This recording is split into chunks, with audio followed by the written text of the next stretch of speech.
ocurrieran algunas injusticias.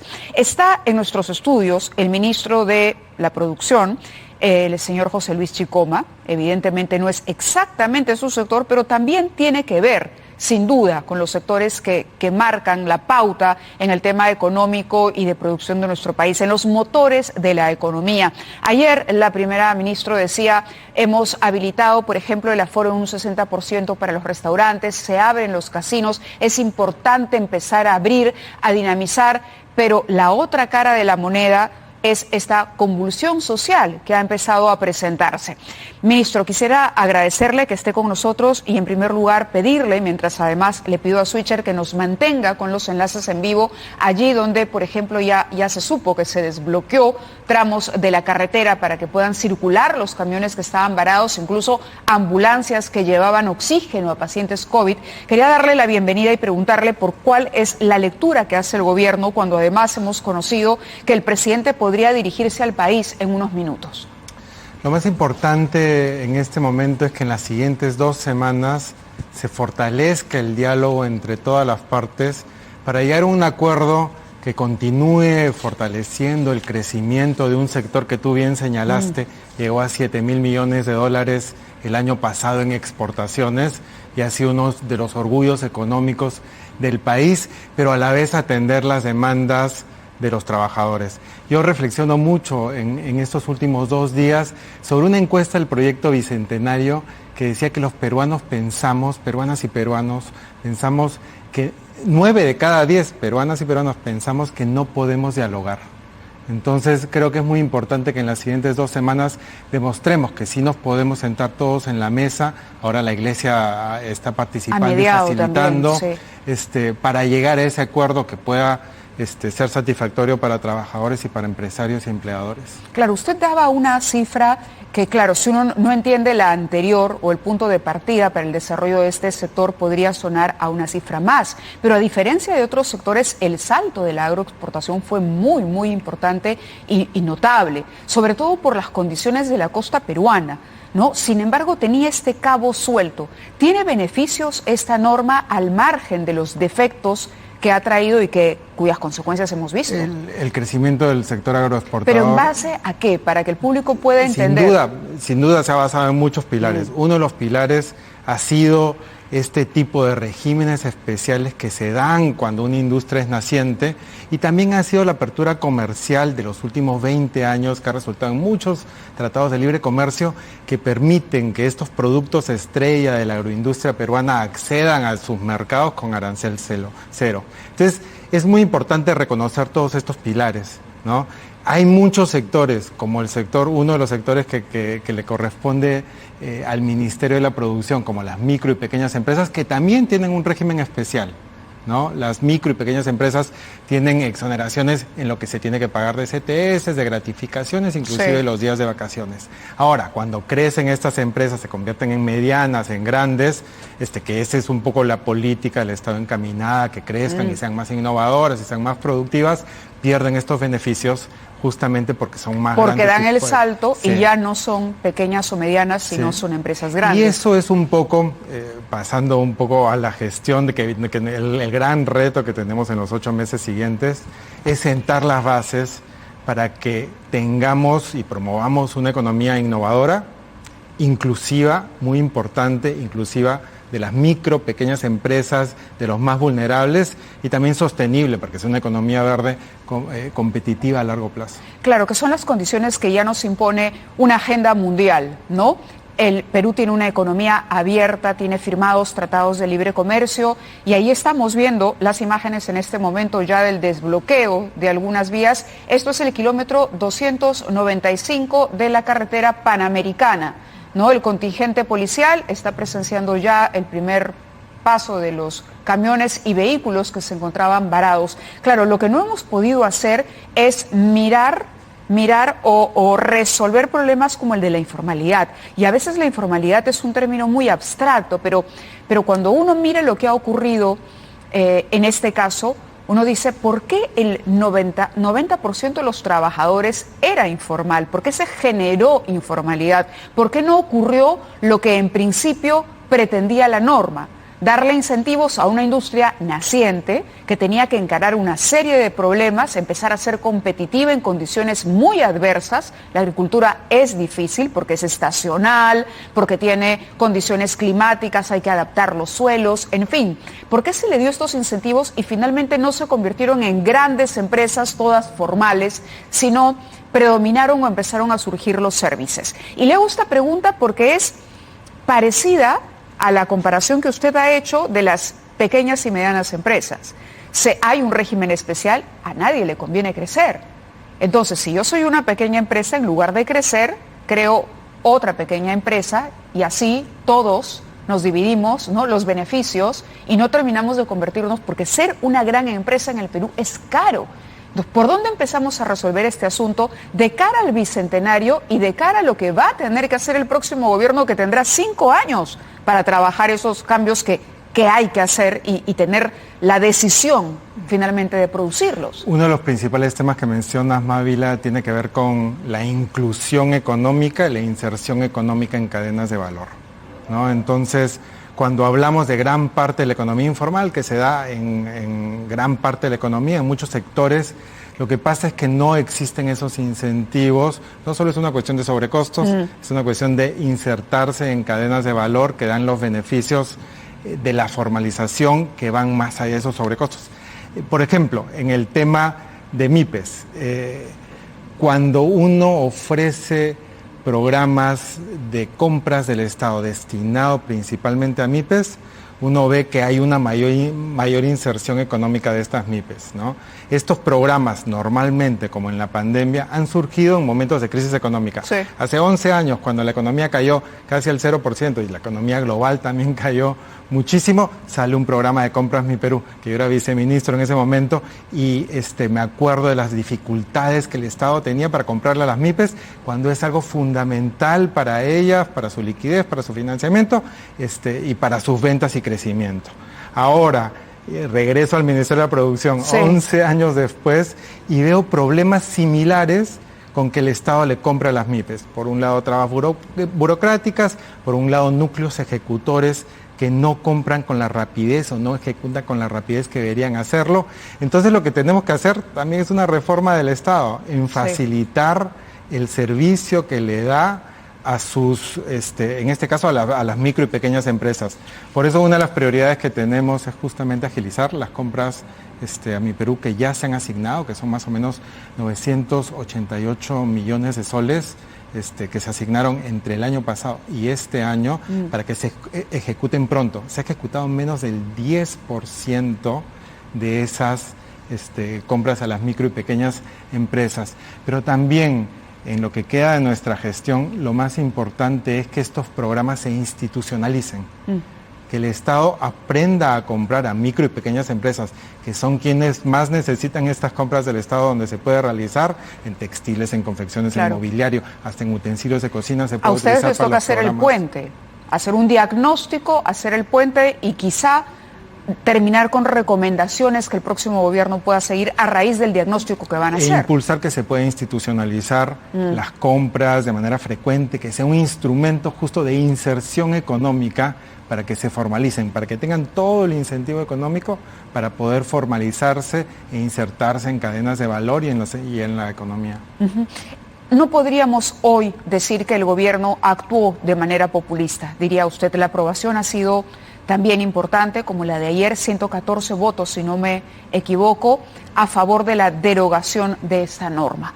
No podríamos decir que el Congreso ha sido populista al no haber únicamente contemplado la propuesta del ministro de Economía, que era cambiemos el capítulo laboral, pero no descartemos la norma completa.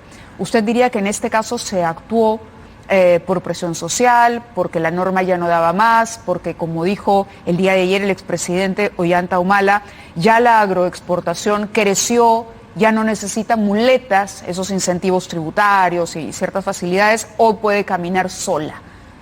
Ahí se va a decidir mucho más sobre todos estos temas en las siguientes 2 semanas.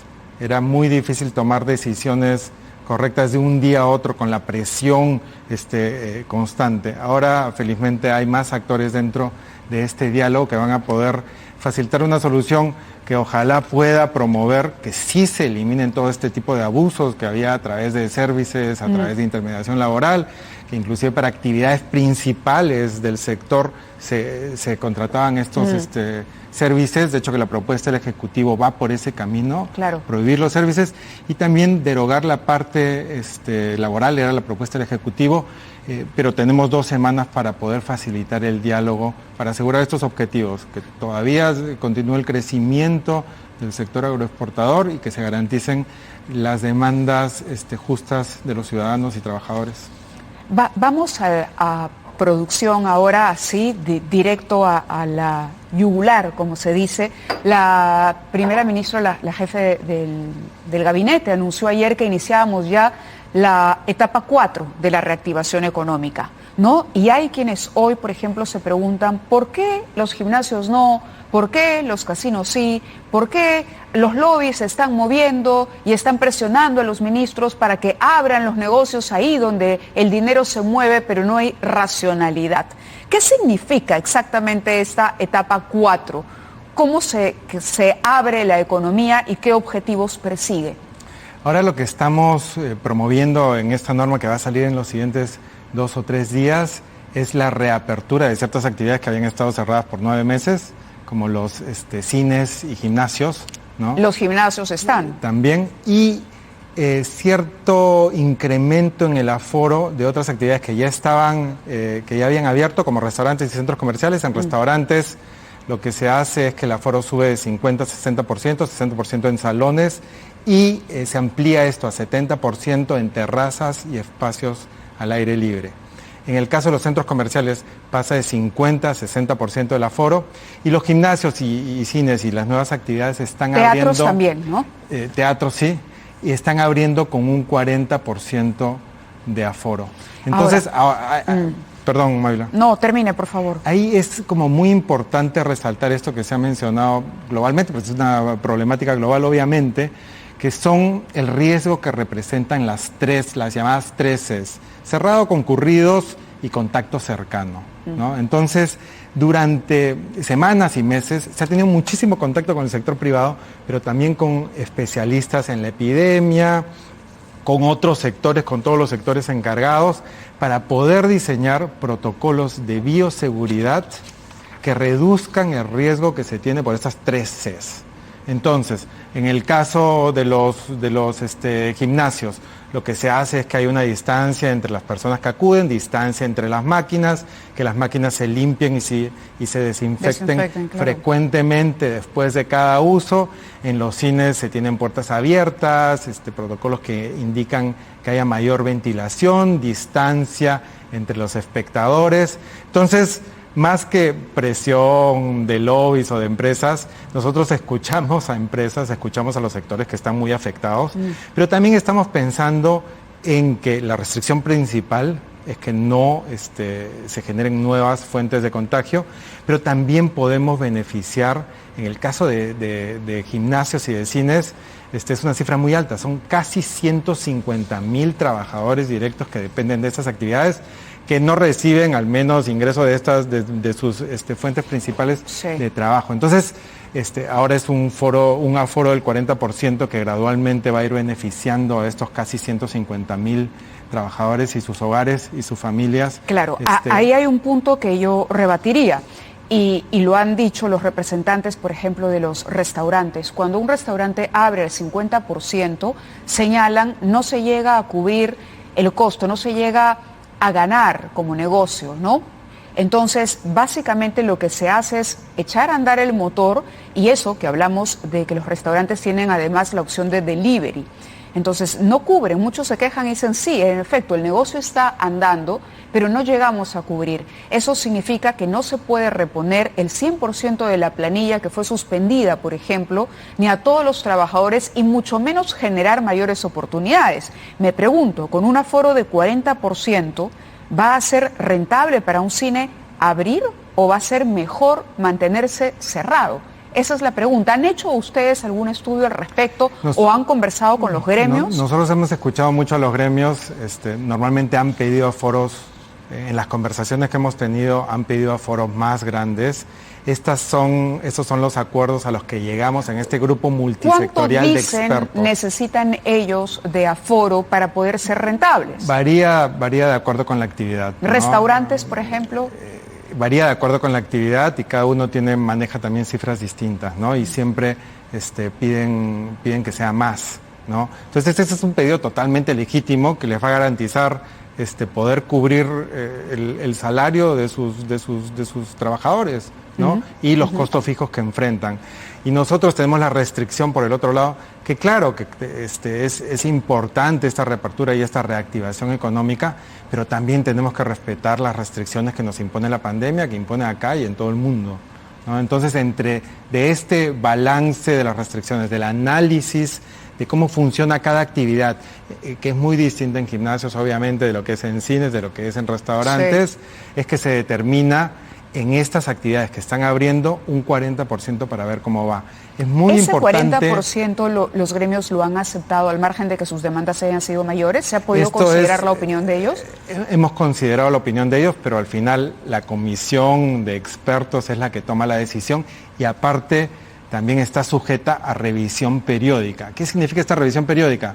Si las cifras de la pandemia, de contagios bajan, que ojalá que sea así, podemos flexibilizar más este porcentaje y va a estar en revisión periódica permanente. Ahora, también puede darse el caso, esperemos que no, que las cifras de los contagios suban y que hay una segunda ola. Claro. Y ahí sí vamos a tener que revisar para revertir estas medidas en los sectores en los cuales hemos incrementado el aforo. Claro, finalmente ustedes determinan cuál es el aforo y el dueño del negocio decide, hace sumas y restas y decide si abre o no, ¿no? Sí, exactamente. Finalmente queda un poco al propio cálculo del empresario. Nosotros estamos tratando de balancear esos objetivos, con la restricción de salud que tenemos, que es muy importante, pero también tenemos que atender la necesidad de reactivación económica y de trabajos, ¿no? Además de lo que hemos mencionado, hemos hablado de mejorar el tema de los aforos para los restaurantes, para los centros comerciales, cines, teatros, gimnasios. Espectáculos al aire libre todavía no. Cada sector está decidiendo inclusive los protocolos de cada uno de estos sectores. Por ejemplo, al Ministerio de la Producción estamos sacando los protocolos de cines, de gimnasios publicados. En tema de espectáculos al aire libre, todavía falta esa coordinación y también hay otras actividades que por ahora no se prevé ninguna apertura como bares y discotecas, ¿no? El tema de los casinos que ha sido tan polémico y se dice, ¿por qué los casinos? ¿Por qué los casinos si son cajas para muchos donde se promueve la ludopatía? Están mal vistos los casinos, pero ¿por qué los casinos? Ahí el Ministerio de Comercio Exterior y Turismo, que es el encargado de los casinos, lo puede responder de manera más adecuada. Es una de las decisiones que se tomó como con las otras que habían estado cerradas, que presentan unas características similares de espacios cerrados. ¿Los criterios tienen que ver con la cantidad de trabajadores que dependen de estos rubros o son estrictamente sanitarias? ¿O cuál es el criterio para decir sí y no? Cada una de las actividades con problemáticas similares se han agrupado. Por ejemplo, estamos hablando de cines, de gimnasios, de casinos, que tienen problemáticas similares porque son espacios cerrados en los cuales se tiene que facilitar cierto protocolo de ventilación, de distanciamiento físico, corporal y evitar que estén muy concurridos, por eso las restricciones de aforo. Todas estas actividades nuevas se están reabriendo, en reapertura. En este proceso de reapertura se están reabriendo al 40%. ¿No? Entonces, por presentar características similares, ¿y el cálculo que esto no es por cabildeos, lobbies o presiones, es justamente escuchamos al sector privado en los diferentes sectores y tomamos la decisión entre grupo de expertos. ¿Cuántos trabajadores estiman ustedes con esta apertura podría incrementarse? Es decir, ¿cuánta gente podría recuperar su trabajo en la práctica y cuánto se podría inyectar a la economía con esta fase 4? Yo te puedo hablar más del tema de los cines y casinos, como mencioné, de los cines y los gimnasios, como mencioné. En el caso de los gimnasios estamos hablando de un poco más de 80,000 trabajadores que tienen su fuente de ingreso directamente de los gimnasios. Y en el caso de cines estamos hablando de alrededor de 65,000. Entonces los potencialmente beneficiados con la apertura de estas dos actividades suman casi 150,000. Sí, acá estoy, tengo información de que finalmente el Congreso está decidiendo crear una comisión, perdóneme el giro, para elaborar un nuevo régimen agrario. Un nuevo régimen agrario. Eso significa replantear toda la ley. Y me imagino que también habría que considerar la opinión o el impacto que va a tener esto en las empresas agroexportadoras que habían hecho proyecciones y estimados de inversión en base a unas reglas de juego, ¿no? Entiendo que no es exactamente su sector, pero jugando al paralelo de las MIPES quizá nos puede orientar porque son tantos regímenes diversos que valdría la pena decir qué se prioriza, qué no, y si todos los actores finalmente son tomados en cuenta, no solamente los trabajadores. Lo más importante es fortalecer estas mesas de diálogos que ya han tenido diálogos permanentes en los últimos días, fortalecerlas en las siguientes 2 semanas para garantizar que no se mate a la gallina de huevos de oro, pero que también se atienda a las demandas muy justas y legítimas de los trabajadores del sector. Se ha conversado sobre la posibilidad, por ejemplo, de que todas las actividades que se han visto, sobre todo las más afectadas, el otro día conversábamos con la ministra de Turismo, pero en los casos de los rubros que dependen de su sector, por ejemplo, se ha contemplado la posibilidad de incentivos en tributos o facilidades tributarias, algún tipo de ayuda o de muleta que se pueda ofrecer para poder precisamente echar a andar nuevamente esos motores? Ahí hay políticas de corto plazo y mediano plazo que son muy importantes. Yo mencioné el tema de compras, en el caso de las MIPES, que han sido muy afectadas, el tema de compras directas del Estado y que se realizan de ahora en adelante de manera institucionalizada es muy importante. Número 1, durante el año se han habido programas de reactivación como el Reactiva y el FAEMIPE que han sido muy eficientes en darle liquidez a miles de pymes justo cuando lo necesitaban más. Para el siguiente año lo que estamos planeando es facilitar muchas herramientas de inserción financiera, de instrumentos financieros que pueden apoyar a las MIPES. ¿Como por ejemplo, otra etapa de Reactiva o algo distinto? Estamos, adicionalmente a las compras y facilitando las compras y ampliando las compras, número 1, estamos emitiendo el reglamento, una modificación del reglamento de factoring en los siguientes 2 meses que pueda facilitar que el factoring pueda ser utilizado por más. Número 2, en un esquema similar hay un instrumento financiero de órdenes de compra del Estado que los beneficiarios serían principalmente MIPES, para con un mecanismo similar al factoring facilitarle liquidez a las MIPES mientras sus órdenes de compra son procesadas en el Estado. Número 3, hay un instrumento muy interesante que se llama, que es el leasing, pero aplicado a micro y pequeñas empresas. Podría ser una especie de micro leasing que facilita que las MIPES tengan bienes de entre $5,000 a $30,000. ¿Qué pasa con el leasing tradicional? Que el leasing tradicional atiende principalmente adquisiciones de vehículos mayores, el sistema financiero otorga el leasing por montos mayores a $30,000. Entonces lo que estás haciendo es dejando de lado las necesidades de maquinaria, de equipo, de un horno para los panaderos, de una máquina de coser para los que hacen textil, confecciones. No tienen el capital para poder hacerlo y no tienen el instrumento financiero. Entonces estamos facilitando de manera acelerada para los siguientes años que se pueda hacer esta especie de micro leasing y vamos a sacar el reglamento en los siguientes meses para poder facilitarlo. Y una pregunta para ir cerrando. El toque de queda. El toque de queda también es una restricción para el funcionamiento de los negocios. Se abren los casinos, pero con unas restricciones por el toque de queda, ¿no? Si finalmente ya, digamos, el principio es no violar las normas de bioseguridad, guardar distanciamiento social, cuidar el aforo, usar la mascarilla, desinfectar los ambientes, desinfectar los objetos que tocamos, ¿por qué no se levanta el toque de queda? De hecho, que se redujo el toque de queda hace unos cuantos días. Pero de 10 a 11 de la noche. De 11 a 12. De 11 a 12, tiene razón. Claro, lo cual, por ejemplo, para restaurantes es muy importante. Antes solo tenían un turno para la cena, porque tenían que cerrar aproximadamente a las 9 para Pero completar ¿por qué no el cierre del restaurante hasta las 10 ¿cuál es el para criterio? todo. ¿Por qué no a la 1? A ver. Ahí el criterio tiene que ver con que en la noche pueden generarse más reuniones, que son algunas de las principales fuentes de contagio, donde hay más socialización que puede ser irresponsable, ¿no? Nosotros cuando hablamos de reapertura siempre hablamos de reapertura responsable. Pero la socialización, digamos, cuando quien quiere ser irresponsable, lo es. El que quiere ser irresponsable también lo es, lo hemos visto. Es decir, Martín Vizcarra se refería a la pichanguita y hemos visto clausuras de discotecas, de restaurantes que se transformaron a mediodía en bares. La gente finalmente que entiende y que se cuida lo va a hacer y el que no se va a cuidar. Entonces, marcar desde el Estado ese comportamiento no es un tanto obsoleto o no subestima la capacidad del peruano de tomar en cuenta lo que es mejor para él. En cualquier otra situación, yo creo que tienes el argumento correcto con respecto al Estado paternalista.